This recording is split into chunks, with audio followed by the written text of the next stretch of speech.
Hey VW lovers, here is another episode of Day in the Life of Vintage Classic Specialist. So today Rafa was here about half a day. He had some family matters he had to attend to, but I'll go ahead and talk about what he did today. So for those of you that saw the thumbnail, you probably know exactly what I'm about to say is we went ahead and leveled out the very beautiful 62 turquoise bug. So what we ended up doing after discussing with the owner and looking at our charts and so on was 3 inner splines up and 3 outer splines down and back. That equates to just over 5/8 of an inch of drop. And that pretty much perfectly leveled the car out. I measured at the running boards front and back. This car is pretty much dead nuts level now. And I really like the way it looks. You can see the fender gap on the back is very even now. And it's a very good match to the front. Pretty much identical fender gaps now. Again, the car is very level. Before this car was a bit high in front. So we actually brought the front down quite a bit more than the back, but now it's pretty much perfectly level. The other thing was the car, well, Beetles in general, stock do have a little positive camber in back, and the camber is pretty much I'd say right at 0 now. I haven't measured it, but I do have a pretty accurate eye for this sort of thing. I'd say it's pretty damn close to 0 camber right now. Again, it was a bit negative before, meaning the wheels were sort of facing that way like you see on swing axle Beetles. Anyway, very happy with how that came out. The other thing, I mean, that's actually a pretty big job right there. That's already like nearly half a day job to do that. So the only other thing he did was he started putting the senders on the motor.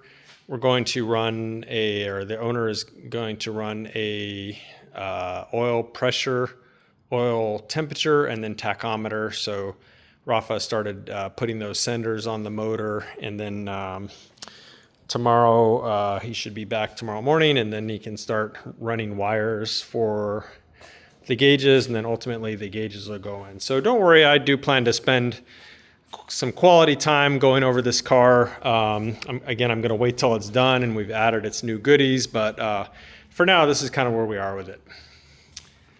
So let me talk about what I did today. So those of you that follow the channel notice that the red bug is conspicuously gone. It is already moved outdoors. Can't see it. And it is starting on Bodywork. So pretty exciting. Yeah, we went ahead and tore that car down pretty quick and got our guy on it. So yeah, he's already started sanding down the paint and uncovering any areas that need to be addressed. And yeah, I mean, I think he thinks he can knock it out in maybe 2-3 weeks, and then the thing will be going to paint. So to the owner, you've got a couple weeks, but we're going to need to nail down a color here before you know it. So hopefully the owner is spending lots of time doing Google image searches and looking at colors, because 2 or 3 weeks is going to go by pretty quick, and then we're going to be ready to paint that sucker and get it back in the shop. Anyway, so this morning I had to strip the headliner out of that, and I also stripped off the aftermarket ragtop. That's actually a really nice piece. So the aftermarket ragtop, very well made, and it had been installed pretty nicely. So yeah, that's going to go back on the car, and it's a very cool 80s, cow look thing, running those aftermarket ragtops. Anyway, so other than that, today I got back on the Ghia a little bit here, and as you can see, the motor is coming together. I went ahead and finally bolted up the replacement original intake manifold that we found for it. I got it back from powder coating, I think late last week, and got it bolted up. And then likewise, we replaced this piece of tin here. The one that we had actually had a lot of holes in this area here, and we managed to source a newer one that just needed a little bit of welding and a little bit of body work, and then had that powder coated. Came out beautiful. So today I went ahead and put on the this new breastplate, and then the intake manifolds, and then these little insulators, which are really kind of a pain to get everything lined up. It's kind of a big job, actually, believe it or not, just to put this on when you're using all this stuff here, because of course everything doesn't really line up, and you're sort of prying on things and forcing them to line up, and in the end comes out really clean, looks really nice, very factory looking. And went ahead and put the carburetor on, which I had rebuilt previously, also looking very pretty with its gold colored anodize.